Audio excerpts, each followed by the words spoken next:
शिव शंभो जय शिव शंभो जय शिव शंभो जय शिव शंभो जय शिव शंभो जय शिव शंभो।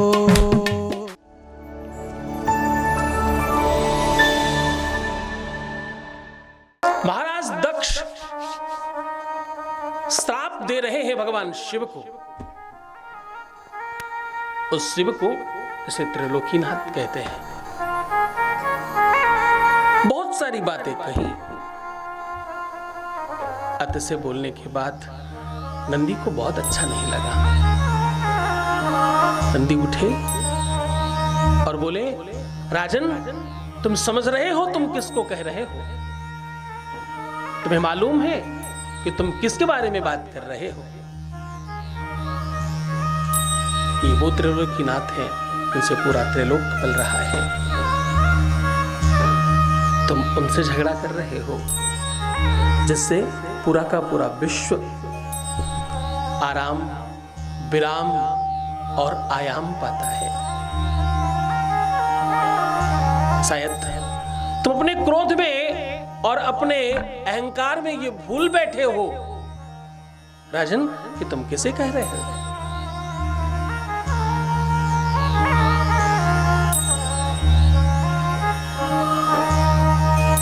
गजब का दावा, गजब किया है राजन तुमने। गजब का दावा है पापियों का, अजीब जिद पर संभल रहे हैं। का दावा है पापियों का, अजीब जिद पर संभल रहे। गजब का दावा है पापियों का, अजीब जिद पर संभल रहे हैं। गजब का दावा है पापियों का, अजीब जिद पर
ये बात मुद्दत से सुन रहे हैं, ये बात मुद्दत से सुन रहे हैं किसी भरोसे पे तुमसे भगवन, किसी भरोसे पे तुमसे भगवान लड़ रहे हैं मचल रहे हैं, लड़ रहे हैं मचल रहे हैं। गजब का दावा है पापियों का, अजीब ढंग से मचल रहे हैं, गजब का दावा है पापियों का, अजीब ढंग से मचल रहे हैं। उन्हीं से लड़ते हैं और झगड़ते, उन्हीं से लड़ते और झगड़ते, त्रैलोक के दिन से पल रहे हैं। गजब का दावा है पापियों का, अजीब ढंग से मचल रहे हैं। हाँ, गजब दावा है पापियों का, अजीब ढंग से मचल रहे हैं। जय हो आपकी।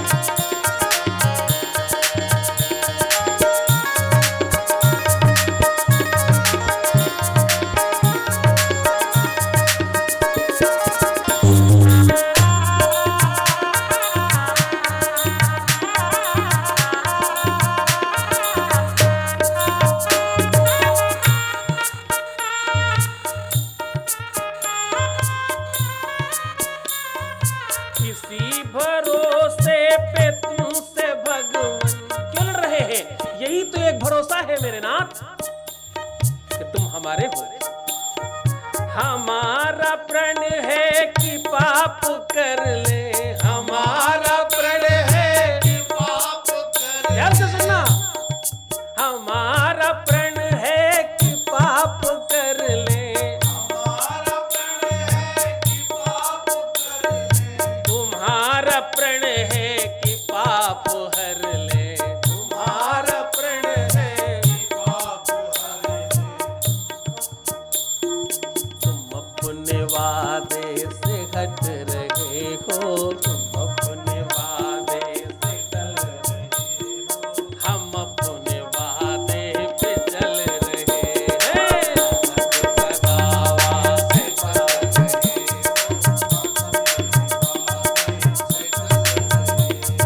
तुम अपने वादे से चल रहे हो, हम अपने वादे पे चल रहे हैं। अपने वादे से चल रहे हो, हम अपने वादे पे चल रहे हैं। गजब का दावा है पापियों का, अजीब ढंग से मचल रहे हैं।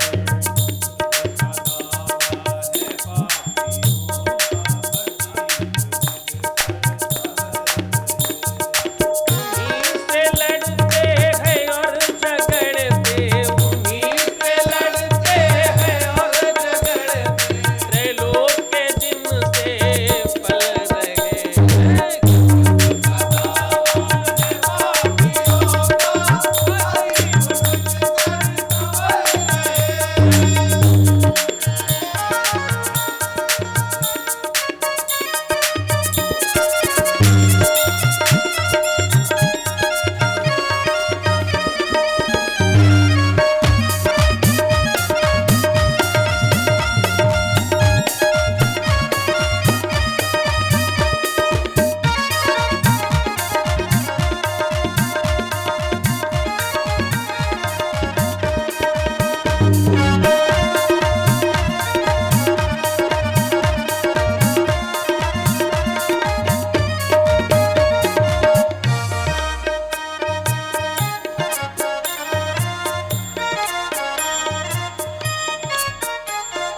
नहीं है आंखों में अश्रुधारा, नहीं है आंखों में अश्रुधारा। कोई शर्मिंदगी थोड़ी है ये करने में।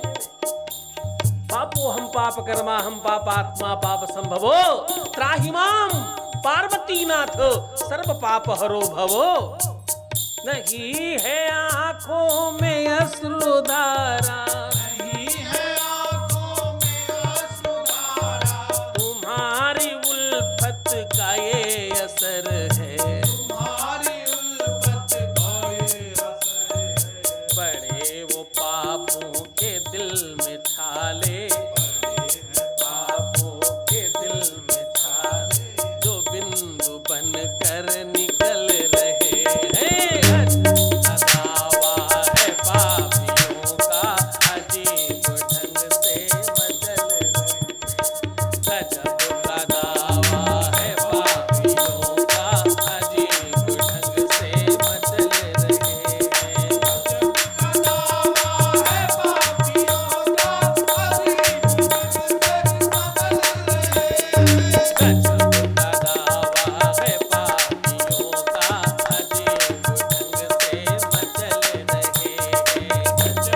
शिव शंभो जय शिव शंभो जय शिव शंभो जय शिव शंभो जय शिव शंभो। राजस्थान की पावन धरा जयपुर में बाबा शिव की महिमा और दिव्य दरबार शक्तियों का आह्वान हो रहा है। जब तुमने उसे पहली बार चाहा था तो मैं नहीं था, तुम बीच में आए और उसके बावजूद मैं कह रहा हूं कि मैं तुम्हें दूंगा। तुम्हारे विश्वास पर मुझे मिलता है। जय शिव शंभो जय शिव शंभो। आप दिनांक 27, 28 और 29 सितंबर को सादर आमंत्रित हैं। स्थान है दीप स्मृति ऑडिटोरियम, शिप्रा पथ, मानसरोवर, जयपुर, राजस्थान।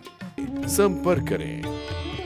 नंबर है 9936601255 9936601255। श्री सद्गुरुनाथ जी महाराज के प्रकल्पों में सबसे महत्वपूर्ण है आध्यात्मिक शिव नगरी की स्थापना एवं बाबा शिव की महिमा कथा एवं गौ सेवा, वृद्धा आश्रम, शिशु बाल विकास, अन्न क्षेत्र, भोजन वितरण, गरीब कन्याओं का विवाह, निर्धनों को रोजगार की व्यवस्था के साथ साथ हॉस्पिटल, योग्य क्षेत्र, आयुर्वेद धाम, ध्यान भवन, सत्संग भवन, सेवा धाम, विश्रामालय, वेद विद्यालय एवं संग्रहालय, अनुसंधान भवन, रिसर्च सेंटर, ग्रंथालय और 27 नक्षत्रों के वृक्ष, भव्य प्रेमेश्वर महादेव की प्रतिमा, शिव परिवार मंदिर का भी निर्माण किया गया है। आपका संस्थान पूर्ण प्राकृतिक वातावरण, हरियाली और शांत प्रदायक क्षेत्र में स्थित है। यहाँ हजारों लोगों को भगवान शिव की भक्ति से जोड़ने के साथ साथ सतमार्ग पर चलना भी सिखाया जाता है। यहाँ वेद, वेदांग, पुराण, शास्त्र, ज्योतिष, आयुर्वेद इत्यादि पर रिसर्च के साथ साथ शिक्षा का भी प्रबंध है। यहाँ रहने का अनुभव वैसा ही है जैसे शिव भक्त रहना चाहते हैं। आप इन प्रकल्पों से जुड़ने के लिए, दान के लिए संपर्क करें 9936601255। अधिक जानकारी के लिए 8447832114।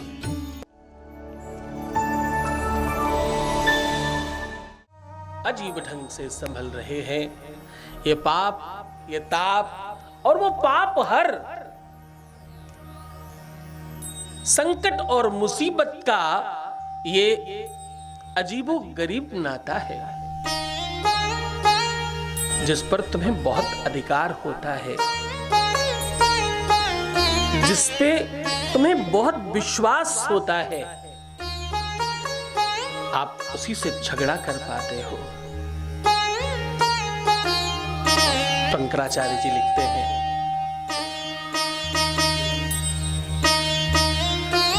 अपराध परंपरा परम। क्या कह रहे हैं? कह रहे हैं अपराध परंपरा परम। ये मेरी परंपरा है अपराध करना, ये कोई नई बात नहीं है। मेरे बाबा करते थे, और जरा ध्यान से सुनना, मेरे पर बाबा भी करते थे, उनके भी पहले करते रहे होंगे लोग। मेरे पिताजी, मैं, मेरे बच्चे, उनके बच्चे, और ये सब चलता ही रहेगा क्योंकि ये परंपरा है।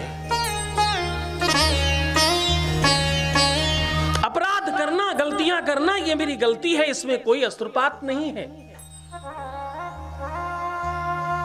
ये भरोसा है मेरे नाथ पर, मेरे भगवान पर, मेरे शिव पर, मेरे भोला पर, मेरे महादेव पर कि वो पापहर है। एक बार हर हर महादेव कहने से, हर हर हर महादेव,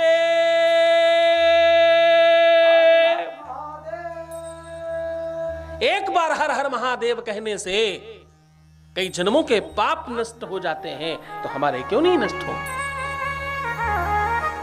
दुनिया की सुनता है, हमारी भी सुनेगी। ये भरोसा और ये विश्वास हर रिश्ते को जीने की बात बताता है। भरोसे के ऊपर खरा कौन उतर सकता है? वही उतर सकता है जिसे सच में प्रेम करना आता है। प्रेम अपने आप में एक अलौकिक शक्ति है। प्रेम प्रेम एक एहसास है। प्रेम प्रेम अपने आप में बहुत खास है। प्रेम उस फीलिंग का नाम है। जरा ध्यान से समझना, प्रेम प्रेम कोई अंग का नाम नहीं है। प्रेम प्रेम किसी भी वस्तु का नाम नहीं है। प्रेम प्रेम किसी आभूषण का नाम नहीं है। प्रेम प्रेम संपत्ति का नाम भी नहीं है। प्रेम क्या है? प्रेम एक एहसास है, एक अनुभूति है,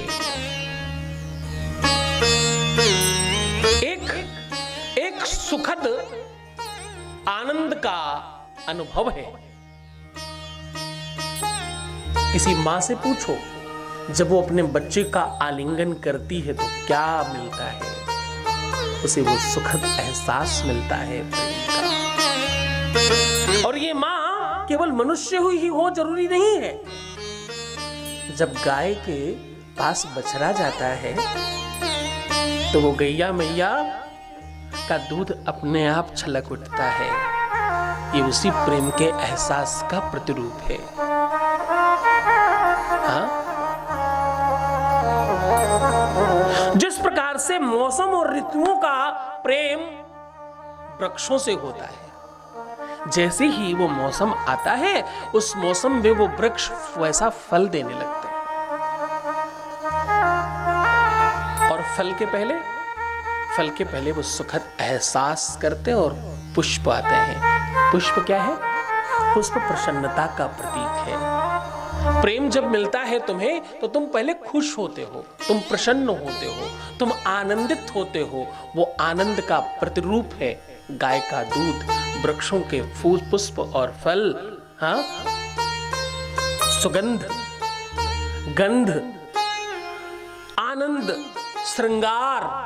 जब पृथ्वी पर आसमान से प्रेम रूपी जलवृष्टि होती है,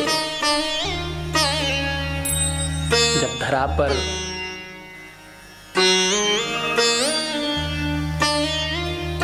जल में वृष्टि होती है प्रेम रूपी, तो क्या होती है? पृथ्वी श्रृंगारित होती है, पुष्पित और फलित होती है, दर्शन दिव्य होता है। प्रेम वो सुखद एहसास है जिसमें रोना और हंसना एक जैसा लगता है। दुनिया में पहला एहसास है ये। उतना ही अंतरंगता रोने में है, उतनी ही अंतरंगता प्रसन्न होने में है। दोनों में समभाव होने की वजह से प्रेम प्रेम है।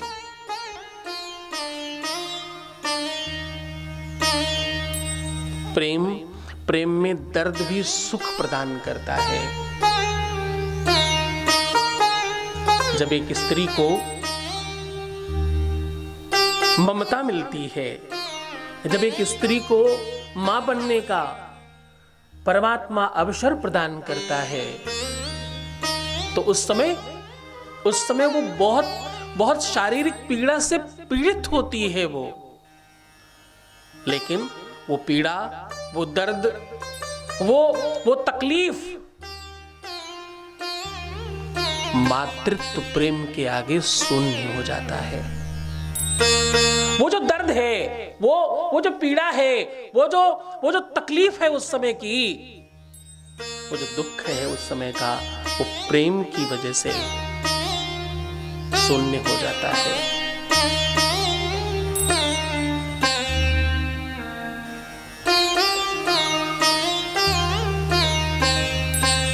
भगवान शिव जब प्रतिपादित कर रहे हैं, आपका जब विवाह होता है तो तुम दुनिया भर की बातें करते हो अपने जीवन साथी से।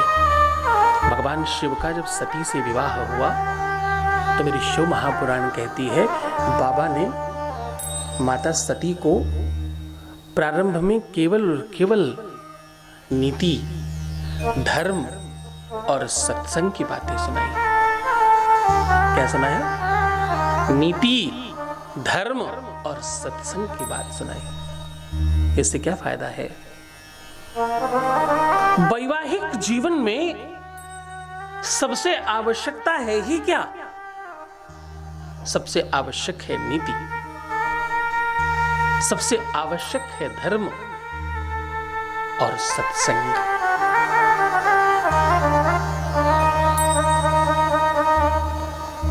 तुम गलती कहां करते हो? तुम गलती करते हो सबसे ज्यादा बड़ी कि तुम्हारे पास हर चीज का एक एक्सक्यूज है। एक्सक्यूज समझते हो? बहुत सारे लोग एक्सक्यूज नहीं समझते होंगे। एक्सक्यूज का मतलब है, कुछ लोग एक्सक्यूज को यथास्थिति का भान कराना भी कहते हैं। कुछ लोग कहते हैं कि जैसा था वैसा बता दिया। कुछ लोग एक्सक्यूज को बहाना कहते हैं। कुछ लोग एक्सक्यूज को अपनी नाकामी कहते हैं। कुछ लोग एक्सक्यूज को अपनी बुद्धिमानी कहते हैं।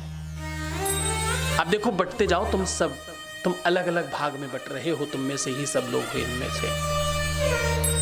कुछ लोग अपनी बौद्धिक क्षमता कहते हैं एक्सक्यूज को। कुछ लोग अपनी उपलब्धि बताते हैं एक्सक्यूज को। मैंने उनसे ये कहा, फिर उन्होंने ये कहा, फिर उन्होंने ऐसा कह दिया, फिर उन्होंने ये कहा।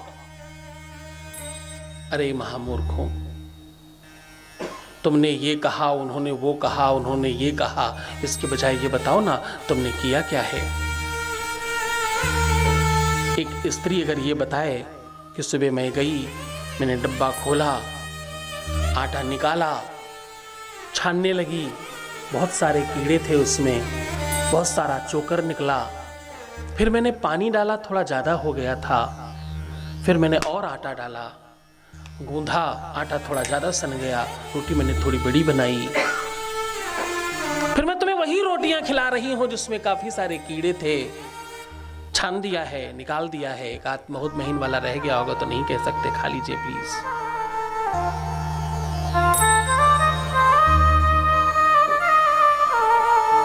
नहीं,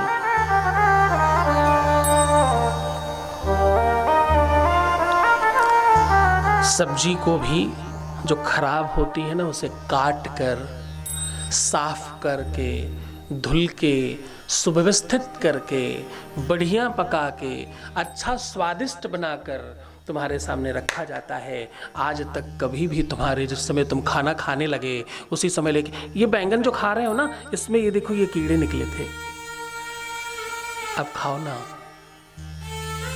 ये वही भिंडी है, इसमें इतने लंबे लंबे कीड़े निकले, आज खाइए ना प्लीज। इस कीड़े को देखते रहना बस। ये वही भिंडी है। ये रोटी जो खा रहे हैं इसमें घुन थे, सब साफ कर दिए, वैसे थोड़ी बहुत सुगंध रह गई होगी। तुम्हें आज तक ये सब नहीं कहा गया, क्यों? क्योंकि पहली गुरु तुम्हारी मां, उसने कभी नहीं तुम्हें ये सब बताया। तुम्हें हमेशा खूब खराब चीजें हटाकर अच्छी चीजें साफ सुथरी कर सुव्यवस्थित कर तुम्हें खिलाया। उसने अपने प्रेम में तुम्हें यह सिखाने की कोशिश की, मेरे शिशुओं, सार सार गहिलियो थोथा दे उड़ाई। बहुत सारा दूध है तुम्हारे पास, उसका मक्खन निकाल लीजिए, तत्व निकालने की कोशिश कीजिए। तुम्हारे जीवन में एक्सक्यूजेस बहुत सारे हो सकते हैं। आज तुम क्यों नहीं पास हुए? क्योंकि मेरे घर में ना रूम अलग नहीं है हमारा पढ़ाई करने का। मैं अलग नहीं पढ़ता, सबके साथ बैठना पड़ता है, इसलिए पढ़ाई नहीं हो पाई और हम पास नहीं हो पाए। तुम क्यों पास नहीं हुए जी दूसरे व्यक्ति? हम इसलिए पास नहीं हो पाए क्योंकि हमारी कॉपी जो थी, हमारी जो बुक थी, उसके ऊपर कवर चढ़ाने के पैसे नहीं थे। हम उसको अच्छे से कवर वबर नहीं चढ़ा पाए। उसमें जिस तरह से प्रेम बढ़ना चाहिए था किताब के प्रति नहीं हो पाया। किताब ऐसी ही आई थी वैसी ही रखी रही, हम पढ़ ही नहीं पाए। इसी चक्कर में कवर ही ढूंढते रहे पूरा साल।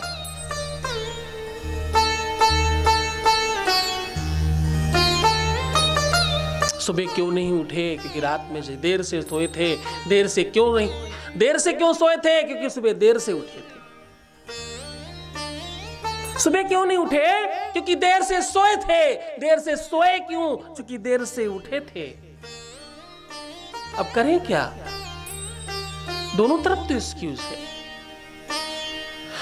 देर से क्यों सोए? क्योंकि देर से उठे थे। देर से उठे क्यों? क्योंकि देर से सोए थे। करें क्या? तुम मोटे क्यों हो? क्योंकि मैं एक्सरसाइज नहीं कर पाता, समय नहीं मिलता। तुमको समय क्यों नहीं मिलता? क्योंकि मैं हर काम धीरे से करता हूं, धीमे धीमे करता हूं, क्योंकि मैं मोटा हूं ना।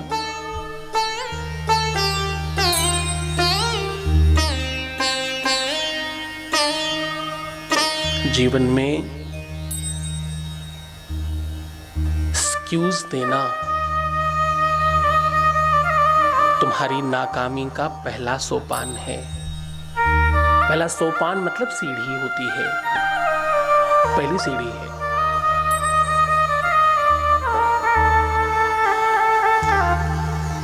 मैंने उनसे पूछा नहीं था, उन्होंने अपने आप ये बात मुझे बताई। अच्छा, उन्हें तो स्वप्न आ रहा था ना। भगवान शिव ने पहले क्रम में माता सती को सांसारिक नीति के बारे में बात करी। देवी सती, ये नियम है। और देवी सती, ये प्रतिपादन, ये पुराण और ये शिव कथा जो भी सुनेंगे, उनके जीवन में परिवर्तन पहले दिन से आएगा। शिव महापुराण में सब मिलाकर के 12 खंड और 12 भेद हैं। शिव महापुराण जो आदिकाल में थी, उसमें 1,00,000 श्लोक थे और 12 खंड थे। कालांतर में वेदव्यास जी ने उसमें संशोधित कर 24,000 श्लोकों की एक प्रति बनाई, जिसका नाम शिव महापुराण है। शिव महापुराण में वो क्रमशः 12 खंड आपको बता रहा हूं। पहला है विद्वेश्वर, फिर है रुद्र, फिर विनायक, फिर उमा, फिर मात्र, फिर एकादश रुद्र और कैलाश शक्ति, कोटि रुद्र, सहस्त्र कोटि और वायुवीय एवं धर्म इत्यादि मिलाकर 12 खंड है। जिसमें से पहले में 10,000, फिर 8,000, 3-4 में, फिर 13,000, फिर 6,000, फिर 3,000, फिर 9,000, फिर 11,000, फिर 4,000, फिर 12,000, क्रमशः सब मिलाकर के 1,00,000 होता है। ये पूरी की पूरी संख्या में भगवान शिव ने सिर्फ और सिर्फ आपको कैसे जीना चाहिए और आपके जीवन में क्या प्रमुख उद्देश्य हैं, उनके बारे में बात करी है। आगे चलकर वेदव्यास ने इसे 7 खंड में भाषित किया, प्रतिपादित किया, सांसारिक लोगों के लिए उपलब्ध कराया। जिसमें से 7 संहिताएं हैं। पहली है विद्वेश्वर संहिता, फिर है रुद्र संहिता, फिर है शतरुद्र संहिता और फिर कोटि रुद्र, फिर उमा संहिता है और कैलाश संहिता और वायवीय संहिता। ये 7 संहिताएं हैं।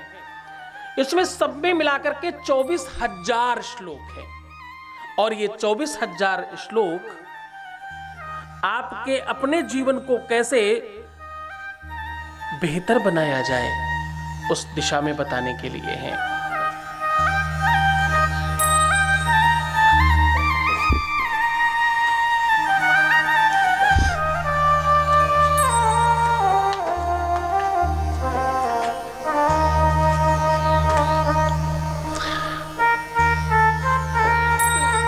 शिव महापुराण महात्म्य में पहले आपने सुना पंडित देवराज के जीवन में इतने सारे दोष होने के बावजूद बहुत पाप कर्म करने वाला एक पंडित अंत में सिर्फ उसकी मां की सबसे अच्छी आदत कि वो भगवान शिव को एक लोटा जल रोज जरूर चढ़ाती। सिर्फ बाबा की भक्ति की वजह से उसे शिवलोक मिला।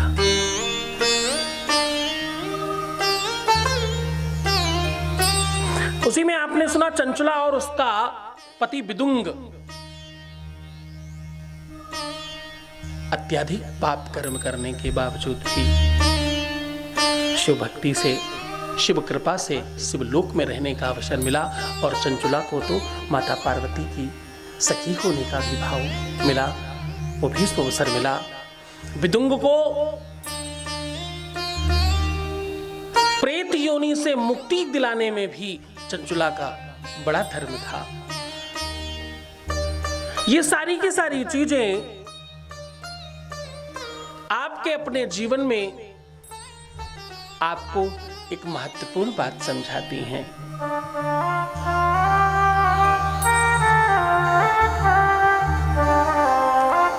सुनी, एसी बंद है। एसी एक बार उठा तो कम से कम आएगा तो पता चल जाएगा।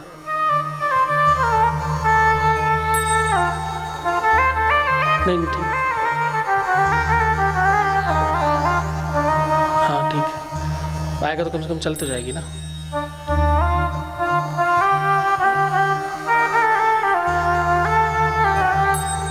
आगे भी तो व्यास जी लिखते हैं, सूत जी सौनकादिक ऋषियों से कह रहे हैं, भगवान ब्रह्मा के मानस पुत्र नारद जी तपस्या में रत थे।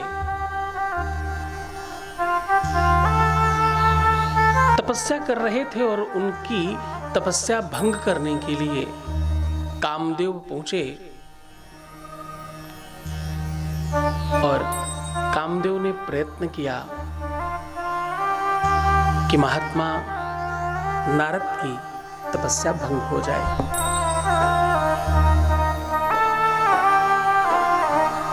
किंतु ऐसा नहीं हो सका। उस स्थान की महिमा, नारद के ऊपर काम का कोई प्रभाव नहीं पड़ा। नारद की तपस्या संपूर्ण हुई।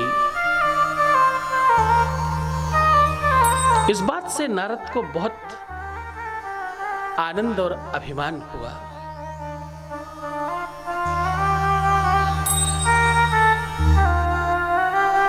दुनिया में एक और महत्वपूर्ण बात,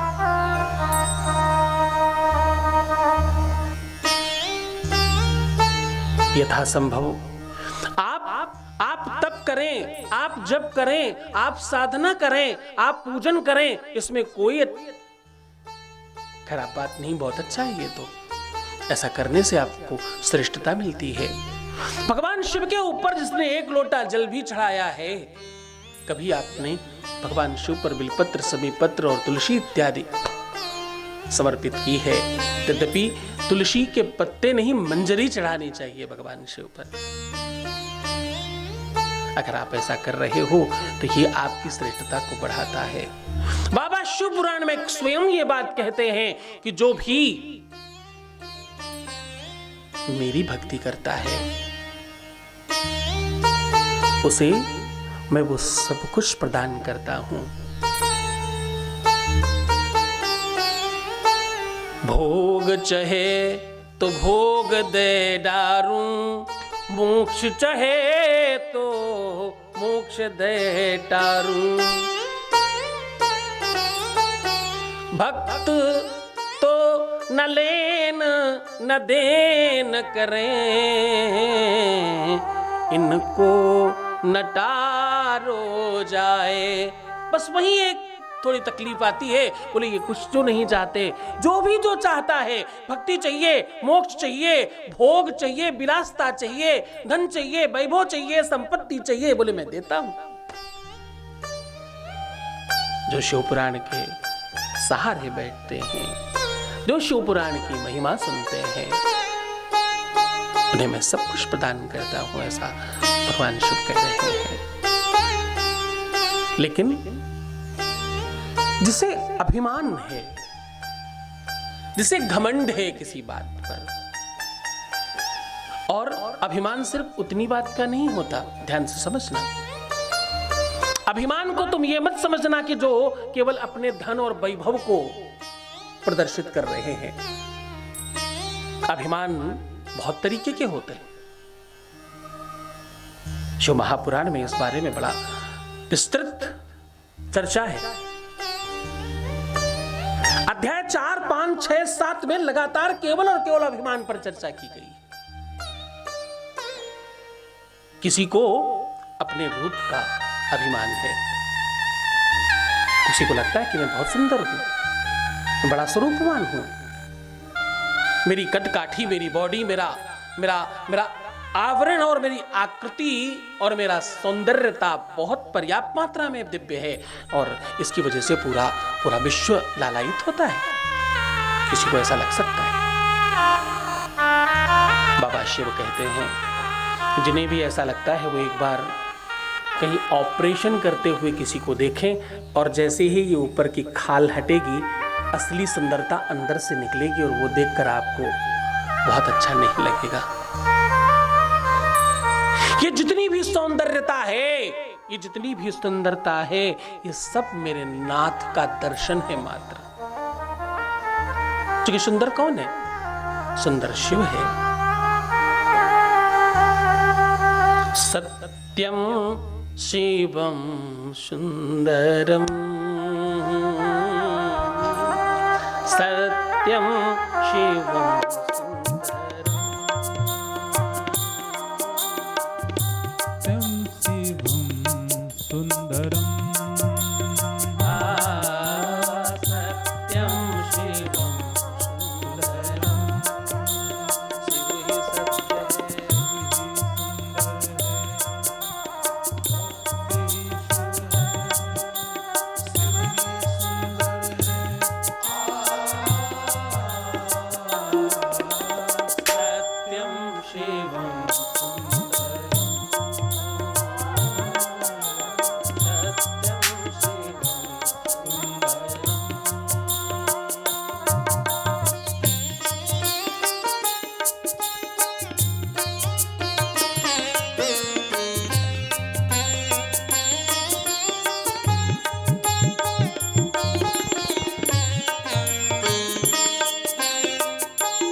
सत्य है और शिव ही दिव्य है। सत्य, शिव, सुंदर और ये संपूर्ण है और कोई कुछ नहीं। तो जिन्हें सुंदरता पर बहुत अभिमान है, उन्हें ये समझना चाहिए कि ये कुछ समय का है, ये कुछ काल का है, कुछ दिनों बाद ये समाप्त हो जाने वाला है।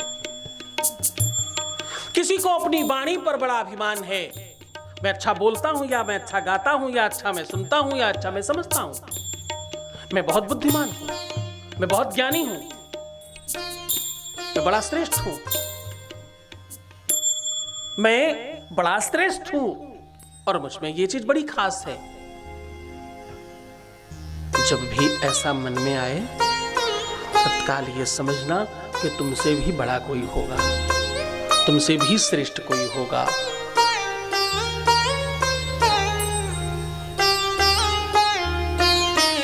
एक नगर में एक संत गए। उन्होंने देखा एक स्त्री बड़ी सुंदर है और बहुत अच्छी लग रही है, बहुत दिव्य छवि है उसकी, उसको निहार रहे थे। उस लड़की ने कहा कि महात्मा क्या देख रहे हैं, किस बात से आप लोभित हो रहे हैं? मेरा रूप, मेरा लावण्य, मेरी सुंदरता, मेरा श्रृंगार, आप किसके प्रति आकर्षित हो रहे हैं? आप तो महात्मा हैं, आपको तो सिर्फ और सिर्फ भगवान के चरणों में ध्यान लगाना चाहिए। आप कहां लालायित हो रहे हैं? मैंने तो सुना है कि संतों को किसी भी प्रकार की वासना में नहीं जाना चाहिए। मैं युवा हूं, मैं सुंदर हूं, मैं अच्छी दिखती हूं, कहीं आप मेरी सौंदर्यता में प्रभावित तो नहीं हो रहे? वो बोलती गई, संत सुनते गए। जब उसका बोलना बंद हुआ तो वो मुस्कुराए और बोले, हाँ, मैं कुछ देर के लिए तुम्हारी सुंदरता को देख तो रहा था। हाँ, मैं कुछ क्षणों के लिए तुम्हें देखा तो सही, लेकिन तुमको नहीं। मैं तो ये सोच रहा था, तुम कितनी सुंदर हो, अगर बनाने वाला मिल जाए, जिसने तुम्हें बनाया है वो कितना सुंदर होगा। हाँ, जिसकी रचना इतनी सुंदर है वो स्वयं कितना सुंदर होगा। मैं उसकी सुंदरता का दर्शन कर रहा हूं, मैं उसे ध्यान दे रहा हूं। एक से एक बड़ी बड़ी अदाकाराएं जो अपने समय में बड़ी सुंदर थीं, आज उन्हें देखिए, उनकी सुंदरता नहीं है। जो चीज कल थी आज नहीं है, आज है कल नहीं होगी। तो समाप्त हो जाने वाली चीजों के प्रति लोभ है क्या तुम्हारा? उस पर अभिमान है। और अभिमान इतना ही नहीं, अब मैं ऐसी बात कहने जा रहा हूं जिस पर तुम लोगों को थोड़ी देर यकीन कम होगा। दुनिया में बड़ी संख्या में लोग हैं जो महामूर्ख हैं, और उन महामूर्खों को अपनी जय शिव शंभो, जय शिव शंभो, जय शिव शंभो, जय शिव शंभो, जय शिव शंभो। राजस्थान की पावन धरा जयपुर में बाबा शिव की महिमा और दिव्य दरबार शक्तियों का आह्वान हो रहा है। जब तुमने उसे पहली बार चाहा था तो मैं नहीं था, तुम बीच में आए और उसके बावजूद मैं कह रहा हूं कि मैं तुम्हें दूंगा।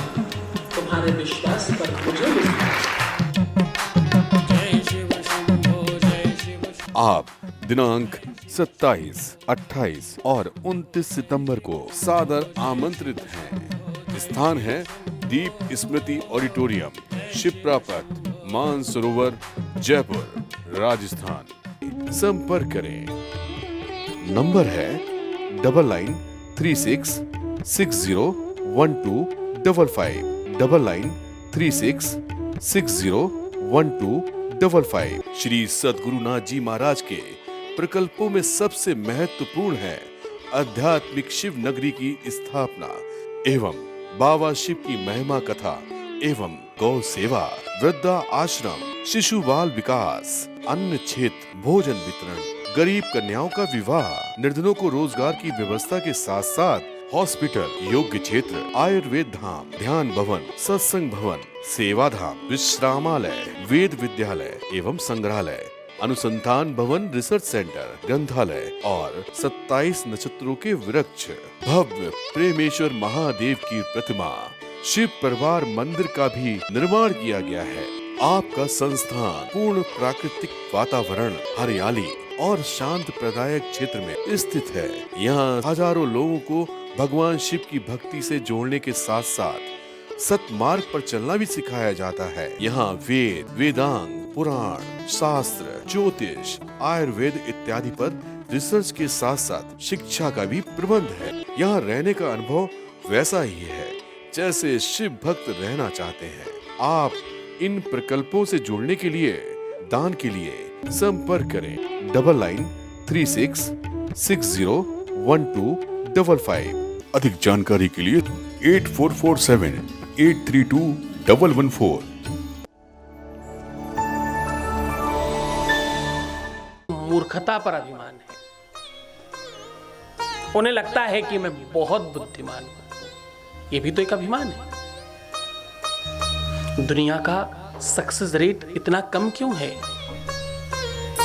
विश्व में सारे के सारे लोग गूगल के जैसे क्यों नहीं है, या गूगल के मालिक जैसे संपन्न क्यों नहीं है? माइक्रोसॉफ्ट के मालिक जैसे सफल क्यों नहीं है? क्यों दुनिया में टाटा, अंबानी और बहुत जो बड़े बड़े बड़े बड़े धनाढ्य लोग हैं, वैसे सारे लोग क्यों नहीं? उनके आसपास क्यों नहीं? क्या खास बात है उनमें? क्योंकि बहुत बड़ी संख्या में वो लोग हैं जो अपने को परिवर्तित नहीं करना चाहते, जो अपने आप को चेंज नहीं करना चाहते। उन्हें लगता हम जैसे हैं ऐसे बहुत ही अच्छे हैं। उन्हें कभी अवसर मिले अपनी स्वयं की बखान करने की, तो जरा सुनना कितना बखान करेंगे। अरे मैंने उनके लिए तो ये कर दिया था, मतलब मैं नहीं होता तो वो ही नहीं होते। अरे साहब, तुम बहुत सारी जगहों पे नहीं हो तो क्या वो सब नहीं। तुम जिस दिन श्रेष्ठ होगे उस दिन तुम्हारी श्रेष्ठता, तुम्हारा बल तुम्हारे अंदर भी दिखेगा, दूसरे में ही नहीं, तुम में भी। मैंने किसी को बहुत सारा परफ्यूम, सेंट और सुगंध बेची है, तो मेरे कपड़े भी सुगंधित हो गए होंगे, इसमें कोई संदेह नहीं है। सुगंध बेचने वाला जब सुगंध बेचता है तो उसके खुद के कपड़े बहुत सुगंधित हो जाते हैं। वो जगह सुगंधित हो जाती है जहां पर वो सुगंध रखी जाती है। तो तुम सुगंधित क्यों नहीं हुए? इसका मतलब तुम भ्रम में हो, तुम उस अभिमान में हो। जिसे तुम बुद्धिमानी समझ रहे हो वो तुम्हारा अभिमान है। और एक खास बात,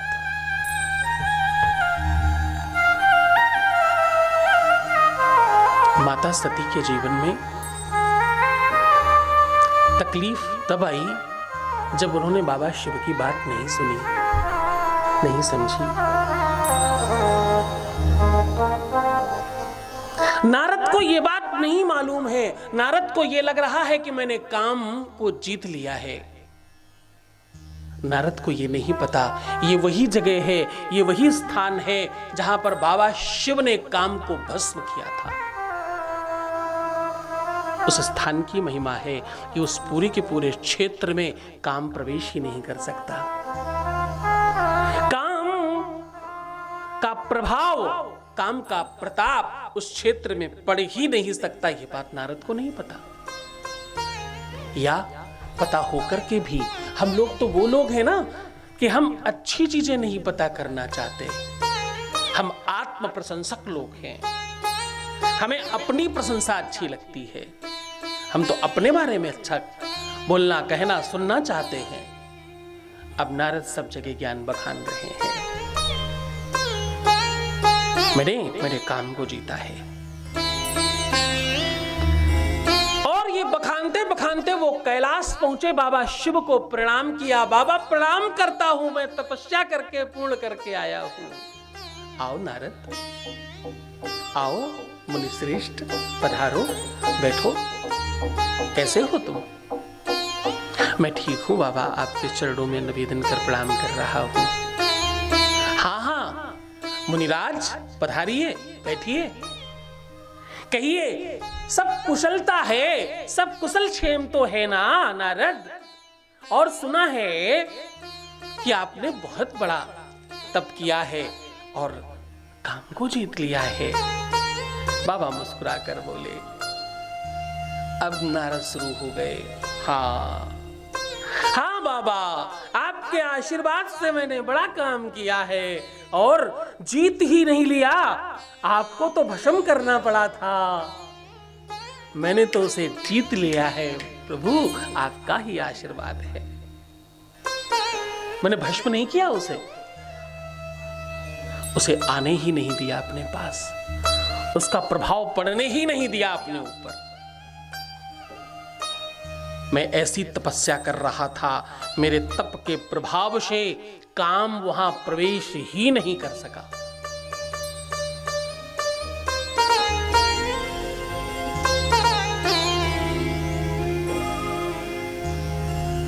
बहुत देर सुनते रहे बाबा, खूब आनंद से, खूब बड़ी बड़ी बातें कराकर नारद को और प्रोत्साहित कर करके सुनते रहे। नारद से और मानो सब कहलवाना चाहते थे बाबा, सब कहलवा लिया। जब नारद सब बोल चुके, अपनी हर बात कह चुके, जब नारद ने हर पूरा का पूरा उपाख्यान वर्णित कर लिया, जब कोई कसर नहीं रखी नारद ने, तो बाबा ने कहा, नारद तुम तपस्वी हो, तुम मुनि हो, तुम योगी हो, तुम यति हो, तुम महात्मा हो, तुम संत हो, तुम पर अभिमान न छू जाए। मैं बड़ा स्नेह से कह रहा हूं, तुम्हारे प्रति बहुत आदर है नारद, तुमसे बहुत प्रेम करता हूं मैं, तुमसे बहुत ज्यादा लगाव रखता हूं मैं, क्योंकि तुम भगवान विष्णु का मनन करते रहते हो, हमेशा उनका नाम स्मरण करते रहते हो। क्योंकि ब्रह्मा और विष्णु को मैंने ही जन्म दिया है, ब्रह्मा और विष्णु का मैंने ही निर्माण किया है, तो मुझे बहुत अच्छा लगता है नारद कि तुम भक्त हो। मैं तुम्हें स्नेहवश कह रहा हूं, ये बात तुमने जो मुझे कही ये किसी और को मत कहना। जो मुझे कहा मुझे बड़ा अच्छा लगा, लेकिन नारद ये बात तुम किसी और को मत कहना। नारद ध्यान रहे, इस संदर्भ में किसी से बात मत करना। जी जी बाबा, जैसा आप कहें। नारद वहां से निकले और ऐसा माया में पड़े हुए थे नारद कि नारद को लगा शायद बाबा को ईर्ष्या है मुझसे, बाबा को ये लगता है कि नारद ने बाबा से बड़ा काम किया है, इसलिए किसी को मत कहना। अब नारद को ये बिल्कुल समझ नहीं आ रहा है कि उन्हें कोई दिशा दिखा रहा है। श्री शिव महापुराण कहती है कि जिस पर संकट आने वाला होता है उसकी मति पहले खराब हो जाती है, उसकी बुद्धि पहले खराब हो जाती है। यही विधिना दारुण दुख देही, तेही की मति पहले हरि लेही। जिसको तकलीफ देने वाले होंगे उसकी मति, उसकी बुद्धि, उसका विवेक पहले से हरण कर लेते हैं। नारद के साथ वैसा ही हो रहा है। नारद तत्काल ब्रह्मलोक जाकर के ब्रह्मा को प्रणाम किया, पिताश्री प्रणाम करता हूँ, ब्रह्मदेव प्रणाम करता हूँ, ब्रह्मण्ड आपके चरणों में बारंबार नतमस्तक हो प्रणाम कर रहा हूँ, मैंने बहुत बड़ा काम किया है। नारद ने वैसा ही उपाख्यान, वैसा ही आत्म वर्णन, आत्ममनन और आत्म प्रशंसा वैसी ही जाकर के ब्रह्मा जी के सामने भी करने लगे। ब्रह्मा जी भी सुना, ब्रह्मा जी ने अपनी माया से अपने ध्यान में सब देख लिया, सब समझ गए और नारद को समझाया, नारद तुम मेरे मानस पुत्र हो, मेरे सभी पुत्रों में तुम्हें मैं सबसे श्रेष्ठ समझता और मानता हूं, स्नेहवश कह रहा हूं। ये बात मुझे तो कहा, भगवान विष्णु को मत कहना। जी आपको प्रणाम करता हूं। नारद बाहर आए, नारद को यह लगा अच्छा, दो देवों को पता चल गया है, तीसरे को ना पता चलने पाए, मेरा यश, मेरा गुणगान, मेरा किया हुआ दिव्य कार्य तीसरे देव को क्यों नहीं पता चलना चाहिए। मैंने किया है। और अगर दर्शन अच्छा हो तो प्रदर्शन करना ही चाहिए, विचार अच्छे हो तो प्रचार करना ही चाहिए। मैं क्यों नहीं प्रचार करूं? मैंने अच्छा काम किया है, मैं तो प्रचारित करूंगा इसे। वो तत्काल जाकर के विष्णु लोक पहुंचे और सीधा नारद की एंट्री बिल्कुल स्पेशल है। हर लोक में कोई रोकता नहीं नारद को। नारद सीधा हर लोक में जाते हैं। क्यों? क्योंकि नारद सबसे पहले भगवान शिव के भक्त हैं। नारद के पास स्पेशल पास है। नारद कुछ और करे न करें, वीणा पर नारायण और मन में भगवान शिव को बसा कर रखते हैं। इसलिए इनकी स्पेशल एंट्री है सब जगह।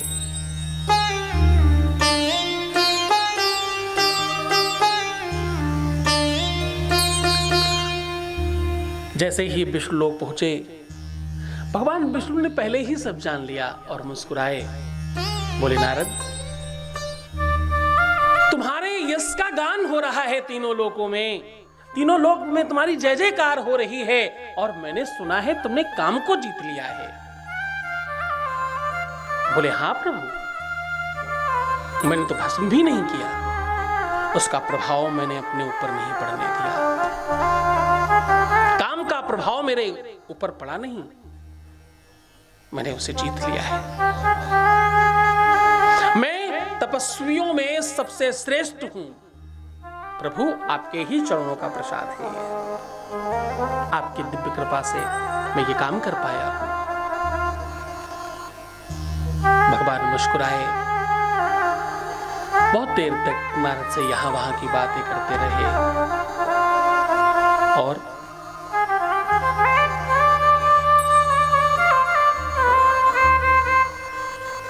नारद को इस प्रकार से भ्रमित किया कि नारद देवलोक के बजाय अनन्य लोकों में जा जा करके अपना यशगान स्वयं गाने लग गए।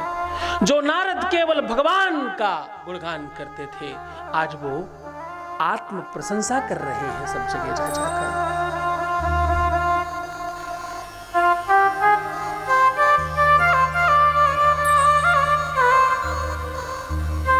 जब आपके जीवन में सबसे बड़ा संकट आने वाला होता है तो क्या होता है? सबसे पहले आप आत्म प्रशंसक हो जाते हैं और आप ही नहीं, आपके आसपास बड़े चापलूस पैदा हो जाते हैं, आपकी बड़ाई करने वाले, आपको खूब अच्छा अच्छा बताने वाले। और ध्यान रखना, इंसान के पतन का सबसे बड़ा कारण है इंसान खत्म हो ही तब सकता है, भगवत कृपा है कि आपको आपके आसपास सुधारने वाले लोग मिले, ईश्वर की कृपा है। ये बाबा की महती अनुकंपा है कि कोई सुधारने वाला मिले, आपको कोई संभालने वाला मिले।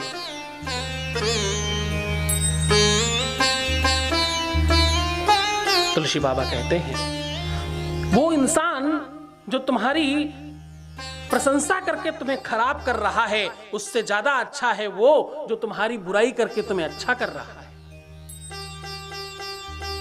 चिकिंदकनियरे राखिए, आंगन कुटी छवाए। जो निंदा कर रहे हैं तुम्हारी, तो तुम्हें ठीक करना चाहते हैं, तो तुम्हें बेहतर बनाना चाहते हैं, आप उनके प्रति थोड़ा भाव अच्छा रखना, उनके प्रति थोड़ा प्रेम रखना।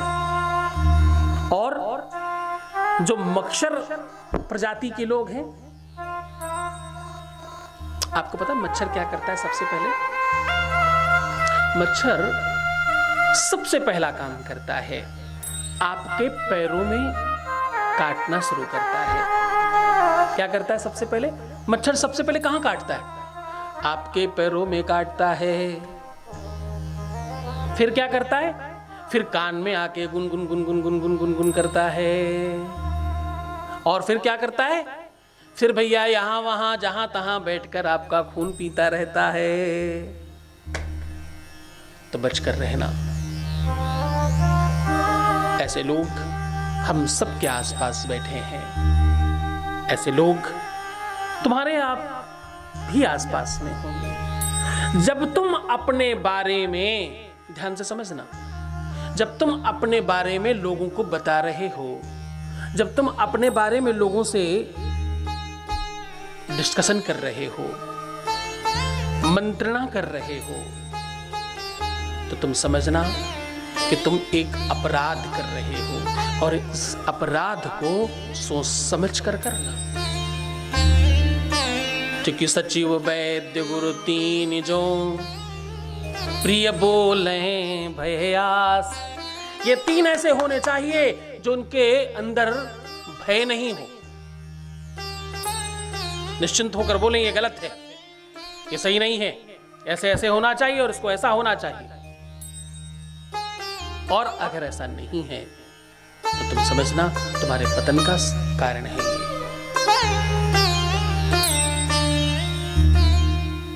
जितना हो सके यथासंभव प्रयत्न कीजिए। आप अपनी बातें किनको शेयर कर रहे हैं, किनको बता रहे हैं, इस बात पर ध्यान रखना। किसको बताना है? अपने से श्रेष्ठ व्यक्ति को, जो तुमसे बेहतर हो, जो तुमसे श्रेष्ठ हो, जो तुमसे बेहतर हो, जो तुमसे अच्छा हो, उसी को बताना। तुम क्या करते हो? तुम अपने समकक्ष लोगों को बताते हो, अपने से नीचे लोगों को बताते हो। उनकी बुद्धि उतनी ही है, जरा ध्यान देना, तुम्हें वही ज्ञान देंगे जो उनके पास है। हमेशा जब तुम्हें कुछ लेने की जरूरत होती है तो तुम बड़ी चीज लेने की कोशिश क्यों नहीं करते? छोटी चीजों में क्यों संतुष्ट हो जाते हो? अपने बराबरी में तो अपने संकट पे जब तुम परामर्श ले रहे होते हो तो तुम एक और अपराध कर रहे होते हो। फिर तुम ठीक नहीं हो पाओगे। क्यों? क्योंकि वो तो बुरे ही हैं, आपको भी बुरा ही बना लेंगे। वो तो वही कर रहे हैं अपने जीवन में जिससे उनके जीवन में पतन हो रहा है, आपके भी जीवन में वो वही कराएंगे जिससे आपका पतन होगा। आपने कभी सुना है कोई भी चैन स्नैचर, जो चैन खींचते हैं, जो चोरी करते हैं, जो किसी का कुछ छीन लेते हैं, आपने उनको चैन पहने हुए नहीं देखा होगा। वो जीवन भर चैन नोचते ही रहेंगे, और जिसकी खिंच गई, जिसकी छिन गई, वो फिर दोबारा बनवा लेगा। मेरा भगवान, मेरा शिव उसे फिर से व्यवस्था करके देता है, वो फिर चैनधारी हो जाता है और खींचने वाला वहीं वहीं रह जाता है। तुम किससे पूछते हो? तुम किससे ज्ञान ले रहे हो? आपको मालूम है, हर चौराहे पर, हर पान की दुकान पर, हर चाय की टपरी पर ज्ञानी बैठे हैं। पर ध्यान रहे, शिव भक्तों, ज्ञान लेना मत। ज्ञान देने वाले हर चाय की और हर पान की दुकान पर बैठे हैं, लेकिन ज्ञान लेने वाले अमेरिका के हार्वर्ड यूनिवर्सिटी तक जा रहे हैं। देने वाले नहीं चाहिए, अच्छे लेने वाले चाहिए तुम लोगों जैसे। गुण ना हैरानो, गुण ग्राहक हैरानो है। तुम जैसे श्रेष्ठ लोग चाहिए, तुम लोगों जैसे अच्छे लोग चाहिए। जब तक तुम सब इस पक्ष में हो, इस दिशा में हो, इस संदर्भ में हो कि तुम्हें भगवान शिव की भक्ति की आस है, तब तक कोई तकलीफ नहीं हो सकती।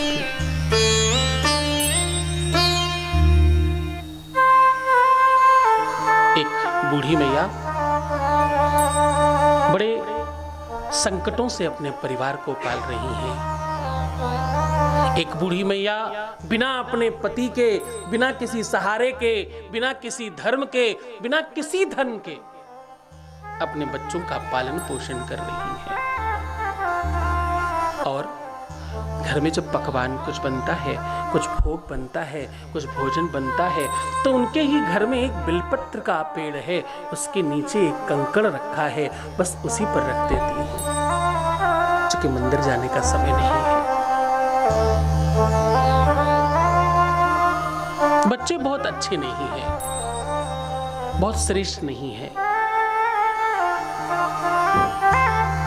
बच्चे कुछ अच्छा कर्म नहीं करते,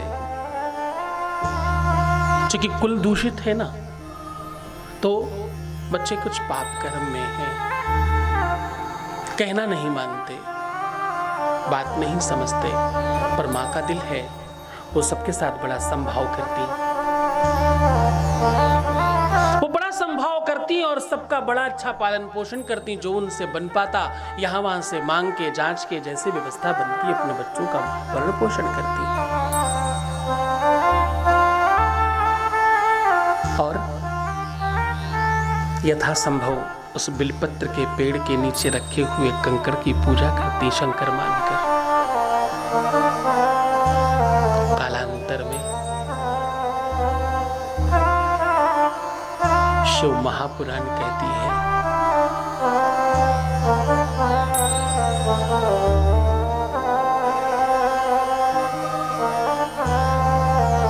उनके बच्चे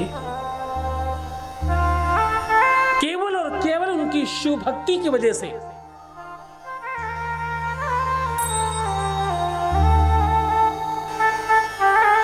भगवान शिव की कृपा से 10 दिक्पाल की पदवी तक पहुंचे। भगवान शिव की कृपा से क्या नहीं मिल सकता? एक पापी, एक दुराचारी, एक दुष्कर्मी मोक्ष पद को प्राप्त होता है। एक धूर्त, एक निष्काम और सकाम दोनों भाव से केवल पाप करने वाला प्रेत बनकर भी मोक्ष पाता है शिव भक्ति से।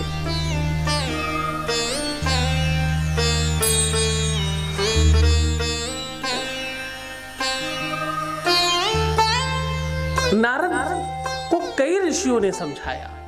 भगवान ब्रह्मा के मानस पुत्रों ने नारद के साथ बड़ा अच्छा संवाद किया। नारद, तुम आत्म प्रशंसा में कहीं ऐसा ना हो, इतनी दूर निकल जाओ कि भगवान शिव की भक्ति भूल जाओ। यहाँ तक कि शिव पुराण कहती है कि बाबा ने 2 अपने गण भेजे, नारद को समझाओ।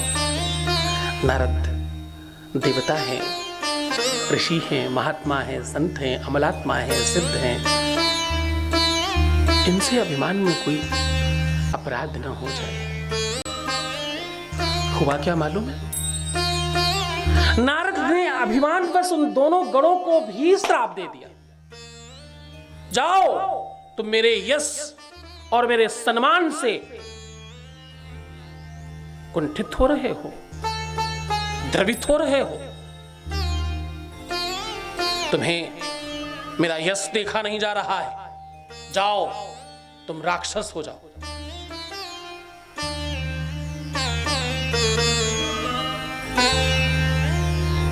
सूत जी कहते हैं, सौनकादिक वो शिवगण थे, उन्हें पता है श्राप भी आशीर्वाद है। दुख और सुख में सम रहने वाले का नाम ही तो शिव भक्त है, जो दुख में और सुख में दोनों में सम रहे। क्यों? क्योंकि दुख सुख को जन्म देता है, सुख दुख को जन्म देता है। उन्होंने स्वीकार किया। वेद व्यास जी कह रहे हैं, सूत जी कह रहे हैं, दूसरी तरफ बाबा शिव सती को सुना रहे हैं ये कथा और कहते हैं वही दोनों कालांतर में कुंभकर्ण और रावण बने। वो शिवगण ही थे।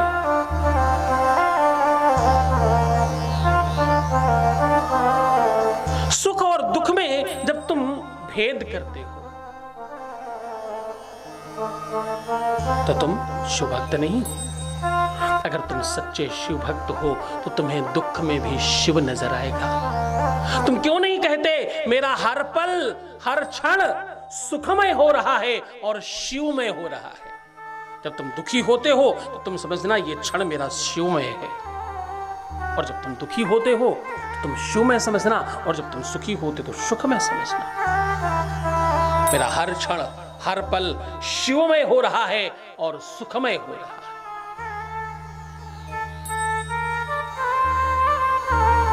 अभी मेरी पिछली कथा में कुछ दो चार बच्चे आए, मेरे ख्याल से सामने हैं तो हाथ उठाइएगा। उन बच्चों में से किसी बच्चे ने बगल में आकर मुझे कान में कहा कि गुरुजी हम कल जा रहे हैं, हमारी फ्लाइट है। तो न जाने मुझे क्या सूझा, ऐसा लगा जैसे मेरा नाथ मेरे कान में कह रहा है अभी नहीं। तो मैंने उनसे वैसा ही कह दिया, अभी मत जाओ, तुम्हारी फ्लाइट कैंसिल हो गई। मैं अक्सर लोगों से कहता हूं कि तुम्हारी बस, तुम्हारी ट्रेन, तुम्हारी फ्लाइट कैंसिल हो गई, और मुझे इस बात पर बड़ा अभिमान है, बहुत गर्व है। मेरे बच्चे मेरी बात समझते हैं। वैसा ही हुआ, उन्होंने अपनी फ्लाइट कैंसिल कर दी। और कैंसिल की ये तो छोटी बात है, हुआ तो यूं तीसरे दिन उसका किसी रिक्शे पे बैठ कर जा रहे थे, वो पलट गया और उसका हाथ टूट गया, यहां फ्रैक्चर हो गया उसको। अब बात यहीं खत्म नहीं हुई। वो लड़की आई और हाथ जोड़कर बोली कि गुरुजी ये क्या, आपने तो अच्छे के लिए रोका था, यहां तो बुरा हो गया।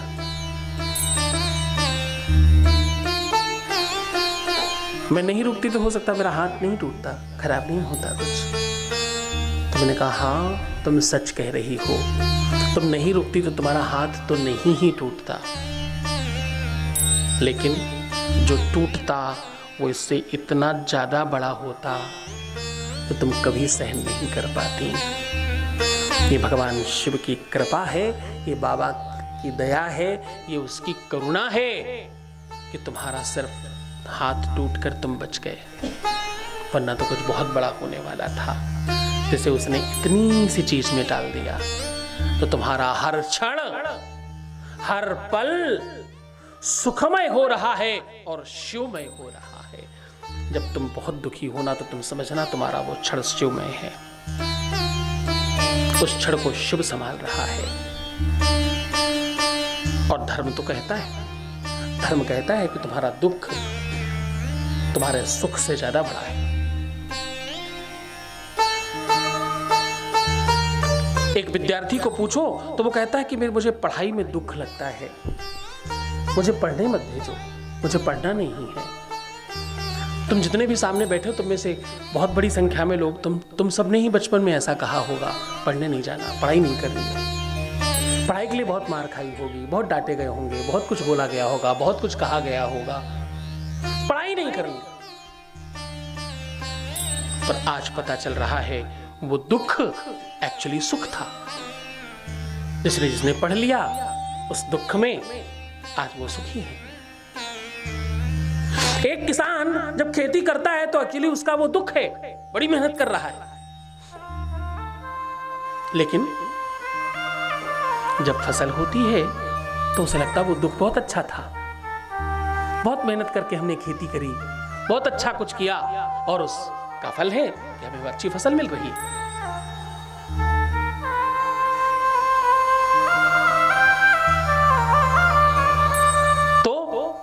दुख ही मानव की संपत्ति है, फिर दुख से क्यों घबराता है।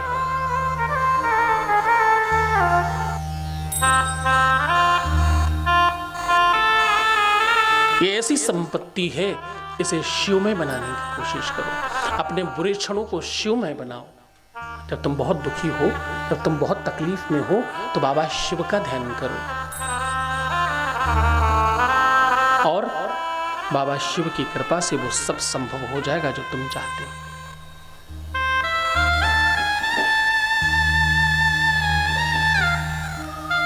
जब तुम्हारे जीवन में बहुत सारे दुख आ जाए तो तुम क्या करना, अपने घर में जो तुम रोटी बना रहे हो एक तरफ पकाना और दूसरी तरफ शिव लिख देना। क्या लिख देना?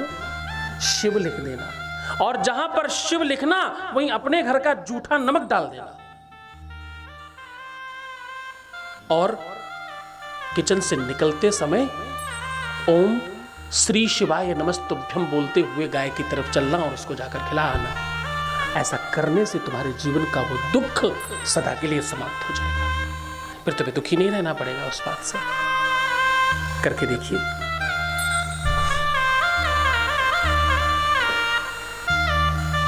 जिस समय तुम सबसे ज्यादा दुखी हो ना, कोई तुम्हारा अभीष्ट मनोकामना तुम्हारी पूरी नहीं हो रही है और तुम्हें लग रहा है कि मुझे ये कहना बड़ा मुश्किल है, मेरा हर पल हर क्षण सुखमय और शिवमय हो रहा है, अगर तुम नहीं कह पा रहे तो तुम एक काम करना, तुम्हारे घर में जो सबसे बड़ा बर्तन हो उसमें जल लेना और उस जल को पूरब से लेकर के सारी दिशाओं में थोड़ी थोड़ी देर के लिए रखना। जल भरना और पूरब में रखना, फिर सब दिशाओं में थोड़ी थोड़ी देर रखना। 10 दिशाएं होती हैं, पूरब पश्चिम उत्तर दक्षिण और बीच में एक, और फिर मिड में, और फिर ऊपर के लिए भी मिड में। बीच में आंगन में रखने से धरती और आसमान दोनों दिशाएं मान ली जाती है। तो थोड़ी थोड़ी दूर यहां वहां करके रख देना।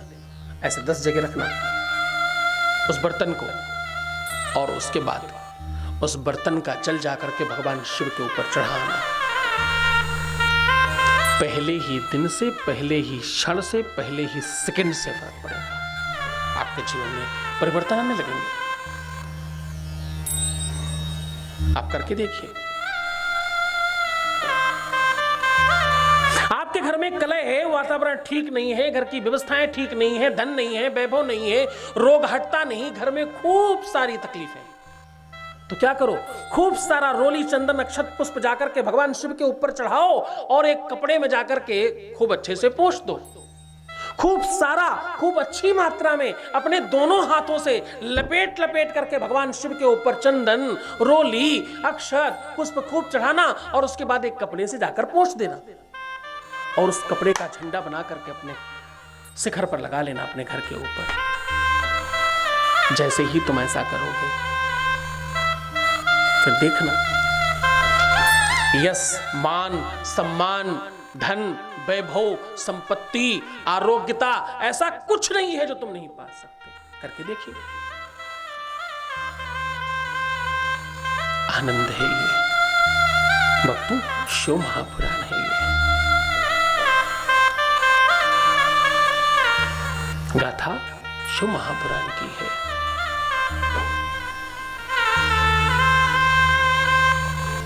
नारद ने माया से रचित एक नगर देखा। उस नगर की राजकुमारी के प्रति बहुत लालायित हो गए नारद। ध्यान से समझना, यही वही नारद हैं जिन्होंने जीवन पर्यंत विवाह न करने का संकल्प लिया है। आज वही नारद अभिमान किस हद तक जाकर के आपको बर्बाद करता है, वो इस गाथा में पता चल रहा है। उस राजकुमारी से विवाह करना चाहते हैं और विवाह तो करना चाहते हैं। अब देखिए वो सब कुछ बढ़ने लगा। 7 के 7 लक्षण नारद में बढ़ रहे हैं, केवल एक लक्षण की वजह से, वो अभिमान।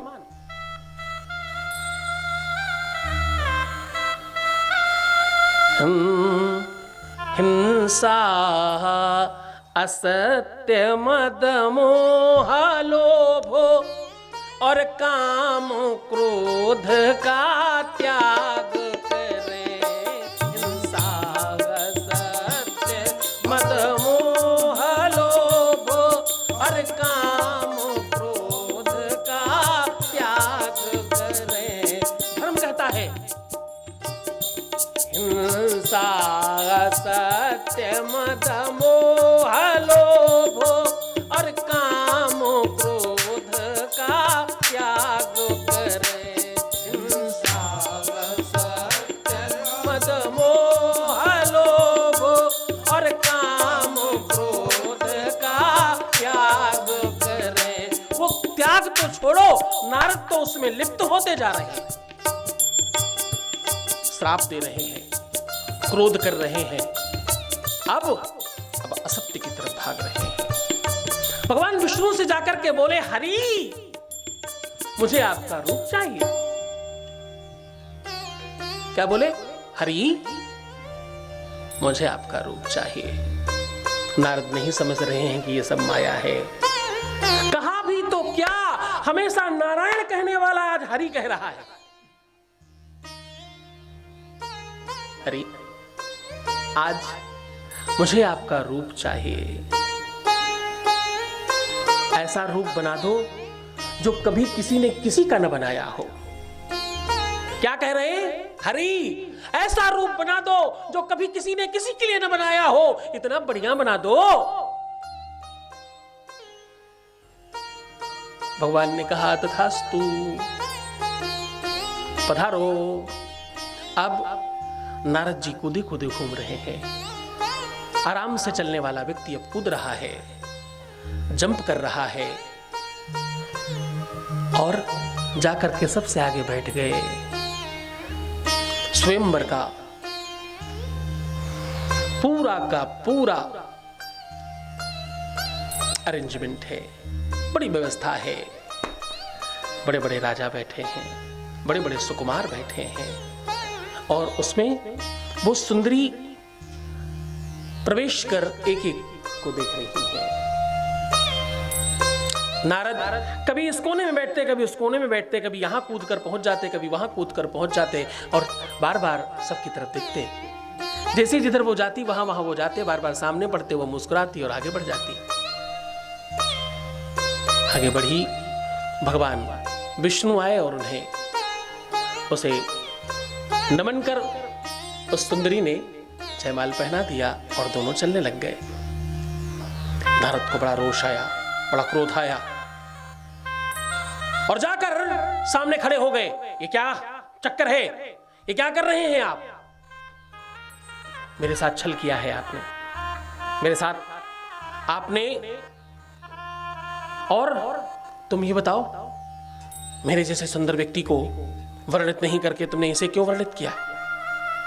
तो उसने कहा, नारद एक बार अपना मुखमंडल तो देख लो। नारद ने जाकर के देखा तो उनका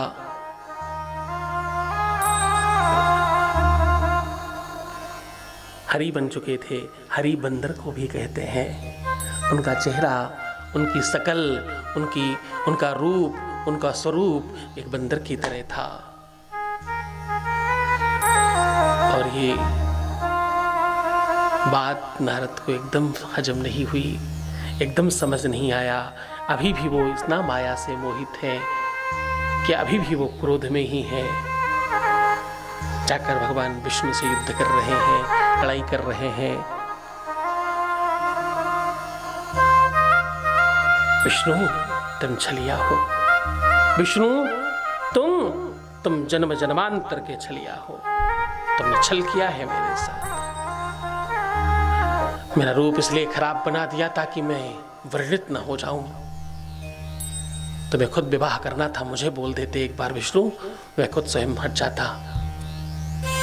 भगवान विष्णु मुस्कुरा रहे हैं।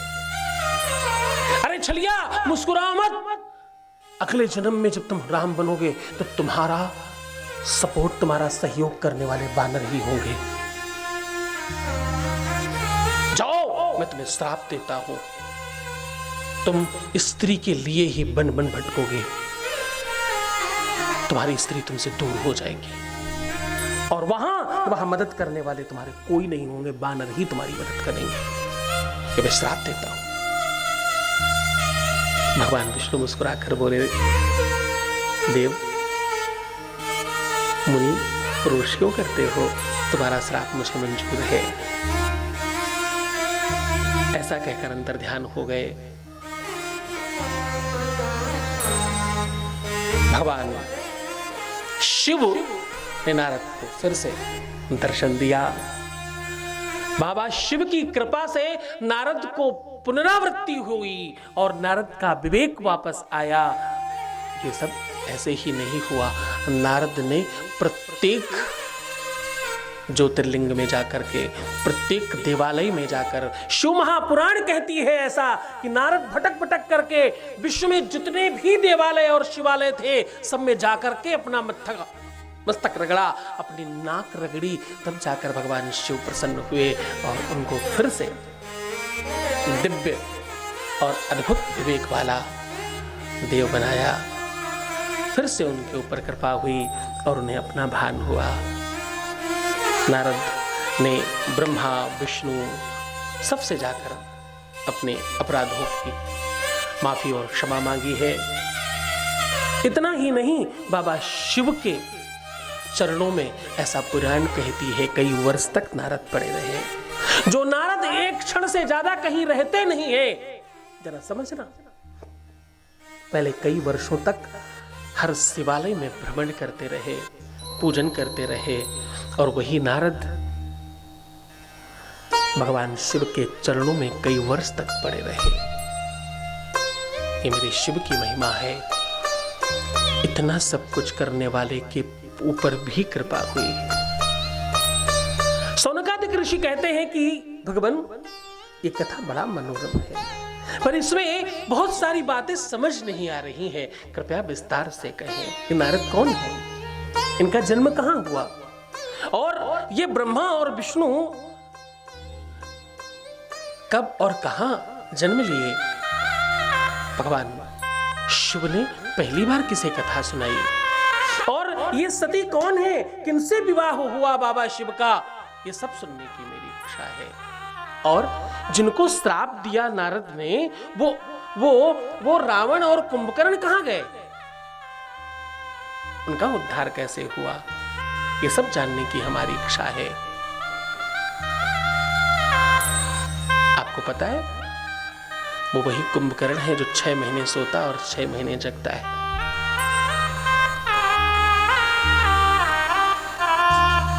मैं एक बात कहूं,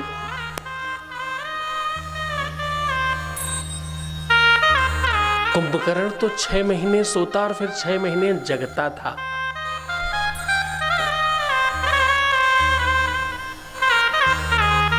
हम सब तो सो ही रहे हैं, जगते ही नहीं। कितने ही लोग ऐसे हैं जो सोने के बाद भी नहीं मानते कि हम सो रहे हैं। अगर जगाया जाए, और खास बात बताऊं, कोई सो रहा हो, उसे अगर आप जगाएं तो वो तत्काल कहेगा मैं सो रहा हूं क्या? नहीं, मैं तो जग रहा हूं। मुझे पूछ लो भी 2 मिनट पहले आप क्या कह रहे थे, इसके पहले आपने क्या बोला मैं बता दूंगा। मैं सो ही नहीं रहा था, मैं तो योग निद्रा में था, योगाभ्यास चल रहा था मेरा। जीवन में बहुत सारे लोग हैं जो सो रहे हैं। मनुष्य रूपेण मृगाश्चरन्ति, मनुष्य के रूप में मृग की तरह चल रहे हैं।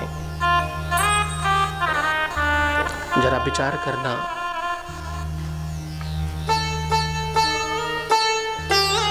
तुम कितने दिन के हो गए और तुमने कितने लोटा जल चढ़ाया भगवान शिव पर।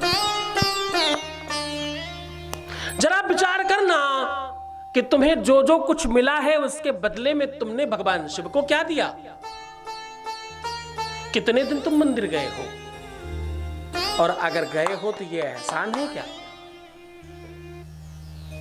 और इतना ही नहीं, जरा विचार करना कि तुम सोने के लिए, सुबह उठकर अपने काम पर जाने के लिए, टाइम पर खाना खा लेने के लिए, ये नॉर्मल काम करने के अलावा तुम स्पेशल क्या कर रहे हो? तुम में क्या खास बात है? जो बाकी लोग कर रहे हैं वही तुम भी कर रहे हो, इसमें खास बात क्या है? कहीं तुम्हारे अंदर भी तो वो नारद विराजमान नहीं है जो अभिमान में थे, एक काम करने के बाद दूसरा काम ही नहीं किया। मैंने तो जीत लिया है, मैंने तो ये प्राप्त कर लिया है, मैंने तो ये हासिल कर लिया है, कहीं उतने में ही तो नहीं है आप।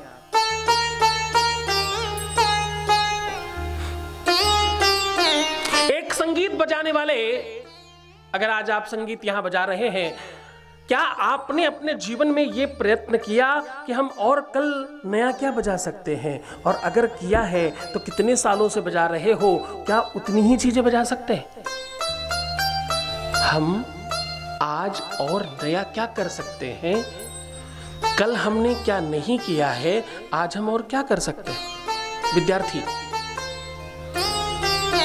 हमने कल 1 घंटे ही पढ़ाई करी, क्या आज हम 1.5 घंटे पढ़ सकते हैं?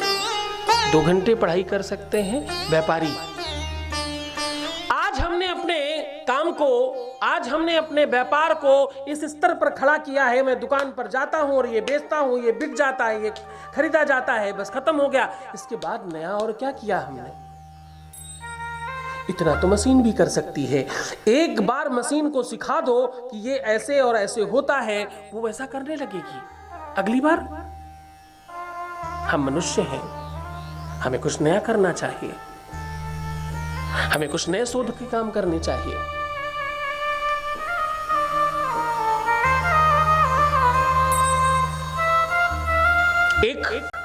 एक शिक्षा है आज के समय में, मैं हो सकता है उसकी भाषाओं में थोड़ा बहुत परिपक्व नहीं हूं, पर फिर भी आप समझ जाएंगे।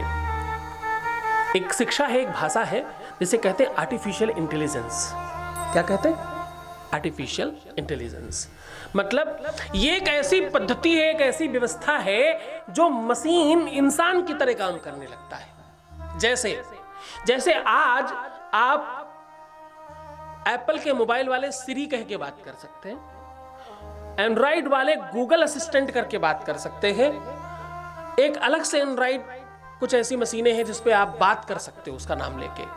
आप जैसे ही उसका नाम लेंगे तो वो ऑटोमेटिकली बात करने लगेगा मशीन, और जो जो शब्द उसमें हैं वो सारे आपको जवाब मिलेंगे। और जो जवाब वो नहीं दे पाता, वो पता क्या बोलती है या बोलता है?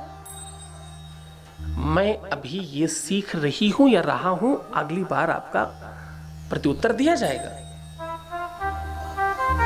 जो भी गूगल में अवेलेबल है, जो भी उसकी अपनी बुक में अवेलेबल है, जो भी फीड कर दिया गया वो वापस आ जाता है। तुम उस मशीन से गए गुजरे हो क्या? उसे जितना नया सिखाया जाता जा रहा है वो आगे बढ़ता जा रहा है, और तुम पिछले कितने सालों से उसी स्तर पे खड़े हो, और तुम कह रहे हो मेरा विकास नहीं हो रहा है।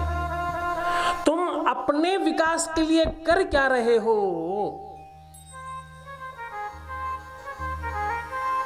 तुम अपनी उन्नति के लिए, अपनी श्रेष्ठता के लिए, अपने मूल्य वृद्धि के लिए, अपनी खासियत के लिए स्पेशल कर क्या रहे हो? रोज वही काम करना। एक लेबर, एक श्रमिक जाता है और सुबह से शाम तक जो भी उसे काम दिया गया श्रम करता है, रात में आकर सो जाता है, सुबह उठता है फिर वही काम करता है। एक गाड़ी चलाने वाला, एक पेंटर, एक कारीगर, एक इलेक्ट्रीशियन, या जो भी जो काम करता है, वो रोज वही उतने ही काम में अपने आप को ढालने की कोशिश कर रहा है। उससे स्पेशल, उससे इतर हटके क्या कर रहे हैं आप? एक इलेक्ट्रीशियन इंजीनियर के लेवल का क्यों नहीं बन रहा? क्यों? क्योंकि वो आगे कोई और प्रयत्न नहीं कर रहा। रोज नित्य आपके पास जितने भी घंटे हैं उन घंटों को कैलकुलेट कीजिए। 24 के 24 घंटों को एक कागज पर लिख करके अपने काम को डिवाइड कीजिए और बताइए क्या काम कर रहे हैं और क्या आप सेटिस्फाइड हैं।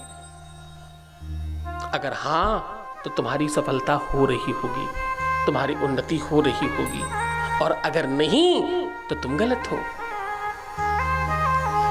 गलती किसकी है? तुम्हारी उन्नति में या तुम्हारी श्रेष्ठता में या तुम्हारे नीचे जाने में गलती किसकी है? गलती तुम्हारी है। आज घर जाना, एक कागज पे लेना और उसमें 24 घंटे लिखना। एक तरफ क्या लिखना? एक तरफ लिखना 24 घंटे और दूसरी तरफ अपने काम लिखना। मैं इतने घंटे सोया, यानी सोना जमा किया, बड़ा भारी काम किया, फिर क्या किया? फिर मैं काम किया, फिर क्या किया? फिर मैं इतने घंटे सोया, बड़ा भारी काम किया, फिर क्या काम किया? फिर मैं ये काम किया, फिर मैं इतने घंटे सोया, बड़ा भारी काम किया।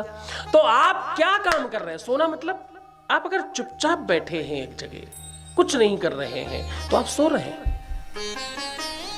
आप अगर कुछ नहीं कर रहे तो आप सबसे ज्यादा बड़ा काम कर रहे हैं, जो सबसे ज्यादा नुकसानदेह है आपके लिए। आप अपना अभ्यास डाल रहे हैं। आप अभ्यास डाल रहे हैं कि मुझे कुछ नहीं करना है जीवन में। आप क्या कह रहे हैं अपनी प्रकृति को?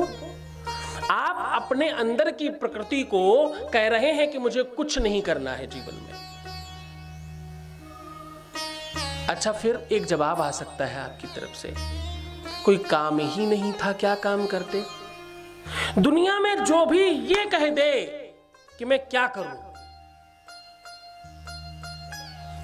क्षमा करना, उससे बड़ा मूर्ख पूरे विश्व में कहीं नहीं है। क्या करूं? इतने काम हैं कि तुम थक जाओगे, समय कम पड़ जाएगा, काम नहीं खत्म होने वाले। घर की सफाई से लेकर के सामान का लाना, पुरानी चीजों को सही करना, उन्हें सुधारना, उन्हें व्यवस्थित करना, इतने काम है कि अगर आप गिनने बैठ जाएं तो काम ज्यादा है, समय कम है। पर करने वाले के लिए, एक्सक्यूज देने वाले के लिए नहीं। जो लोग एक्सक्यूज दे रहे हैं, जो अपनी नाकामी को शब्दों के साथ खेल रहे हैं, मैं तो कह ही रहा था ऐसा हो जाएगा, फलाने माने ही नहीं, मैंने तो पहले ही कहा था यही होना चाहिए, उन्होंने ऐसा किया ही नहीं। तो तुम कहां थे? तुम्हारी क्या आवश्यकता? जब उन्होंने नहीं कहा, उन्होंने नहीं किया, सब काम उन्होंने से हो रहा है, तो तुम्हारे होने से क्या मतलब? I am only responsible what I say, not what you understand. हमें पता है हम क्या कह रहे हैं। हम सुधरेंगे तब जग सुधरेगा। बाबा शिव यही कहते हैं। बाबा शिव के भक्त यही कहते हैं। बाबा शिव ने हमेशा किया है, करवाया नहीं।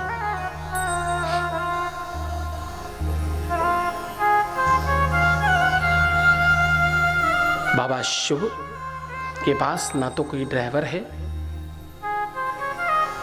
ना तो कोई स्पेशल वाहन है, नंदी है, वो स्वयं है जो कुछ है। सबसे सरलता से प्रसन्न होने वाले। मानो ये कह रहे हो कि तुम्हें सरल होना है, तुम्हें सहज होना है। जब तुम किसी दूसरे का नुकसान करते हो, दूसरे का बुरा करते हो, दूसरे का कुछ खराब कर रहे होते हो, तो तुम दूसरे का नहीं, अपना खराब कर रहे होते हो। अपनी प्रकृति को ये कह रहे होते हो, मानो अपने लिए ये बोल रहे होते हो कि ध्यान रखना, अब तुम्हारे लिए खराब ही होना शुरू होने वाला है, अब तुम्हारे लिए बुरा होना शुरू होने वाला है। तुम क्या कह रहे होते हो? तुम कह रहे होते हो कि अब तुम्हारे लिए यही होगा।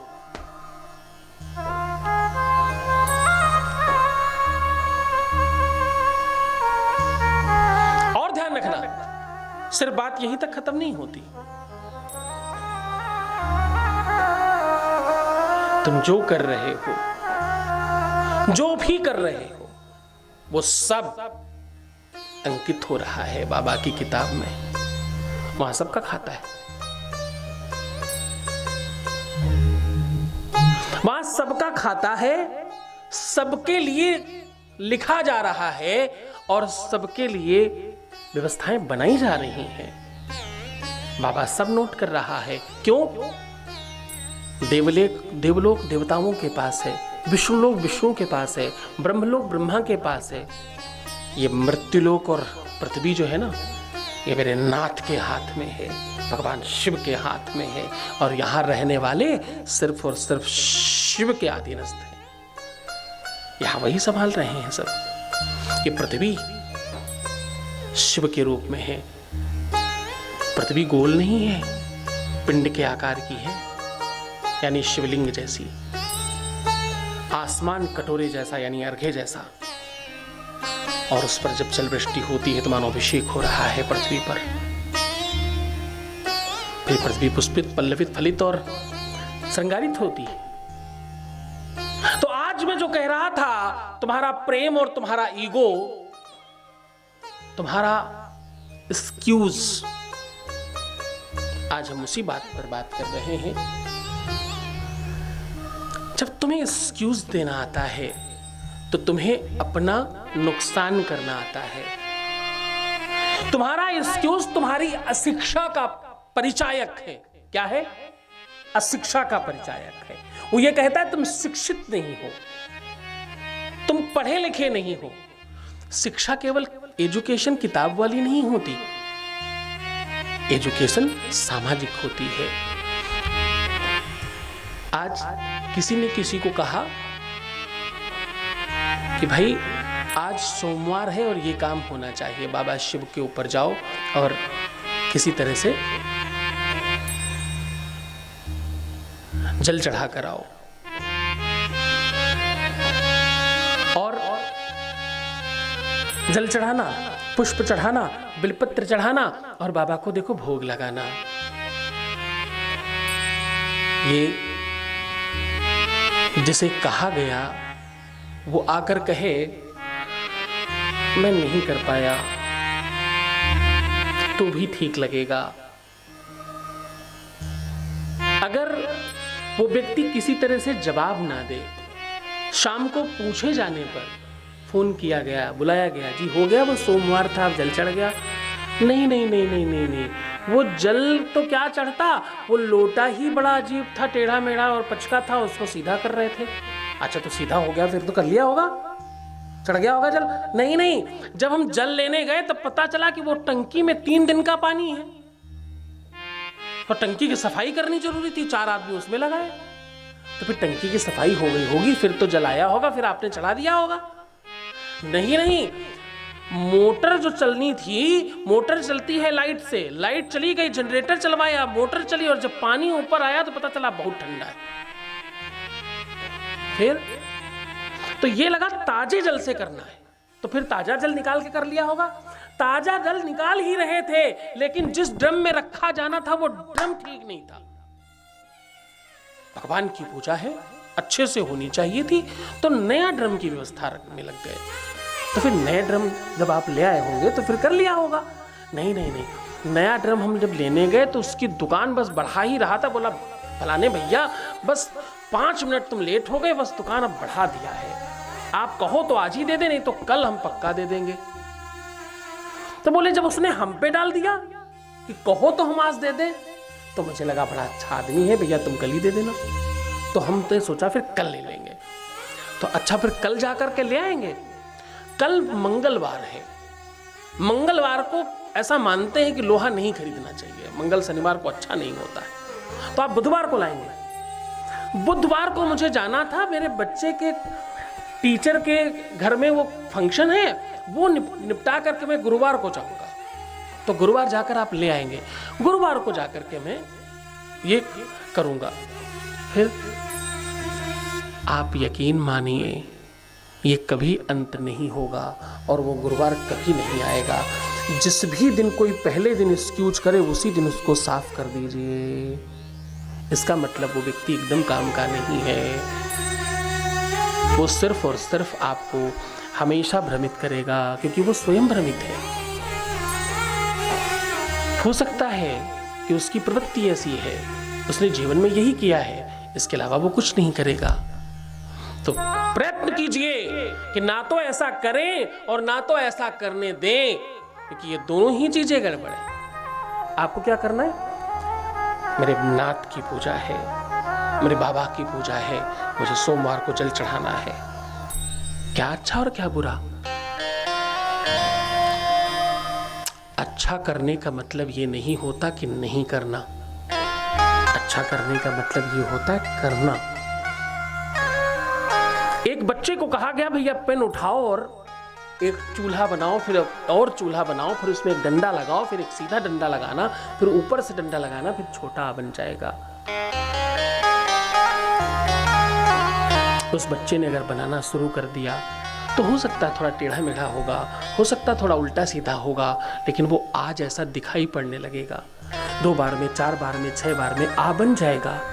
लेकिन वो बच्चा पहले ही दिन से कानून बताने लगे, नहीं नहीं, चूल्हा इधर को थोड़ी बनता, चूल्हा तो इधर को बनेगा, ज्यादा अच्छा रहेगा, ऊपर से नीचे की तरफ लाना आसान भी है।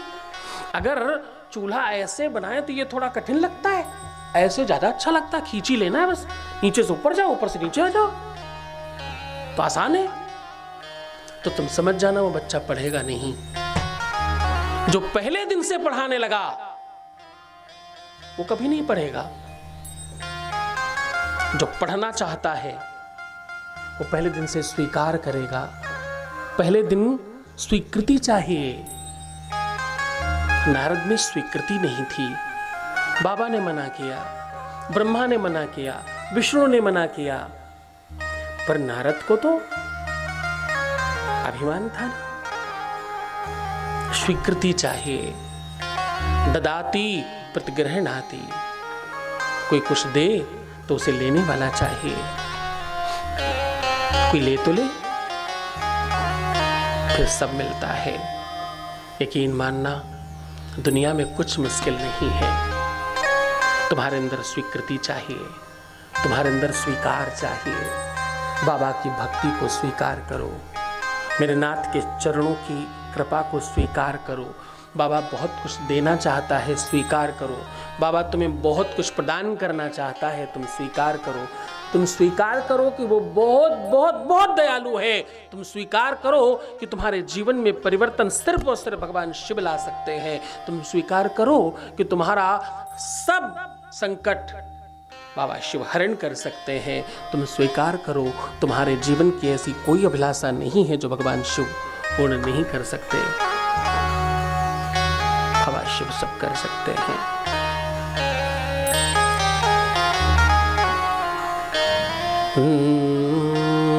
नाथ शंभु दयालु दयानाथ को, नाथ शंभु दयालु दयानाथ को, नाथ शंभु दयालु दयानाथ को, नाथ शंभु दयालु दयानाथ, नाथ शंभु दयालु दयानाथ को,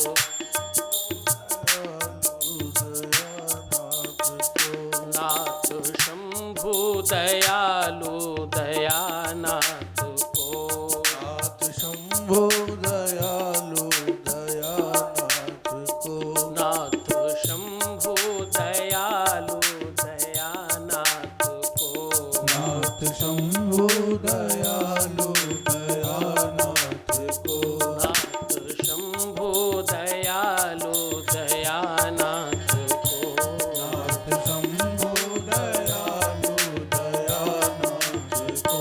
कीजिए वह प्रणामो हरिनाथ को, कीजिए प्रणामो हरिनाथ को, कीजिए प्रणाम शंभुनाथ को, कीजिए अब प्रणाम शंभुनाथ को, कीजिए अब प्रणाम शंकरनाथ को, कीजिए अब प्रणाम शंकरनाथ को।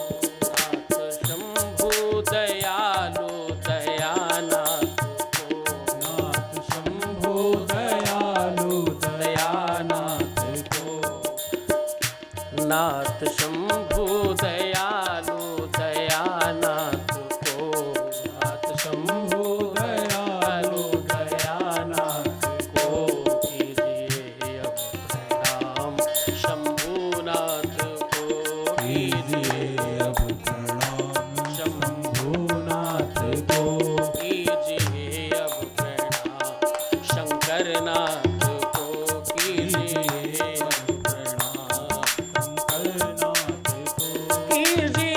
अब प्रणाम, शंकरनाथ को, कीजिए अब प्रणाम शंकरनाथ को, कीजिए अब प्रणाम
शंभो जय शिव शंभो जय शिव शंभो जय शिव शंभो जय शिव शंभो। राजस्थान की पावन धरा जयपुर में बाबा शिव की महिमा और दिव्य दरबार शक्तियों का आह्वान हो रहा है।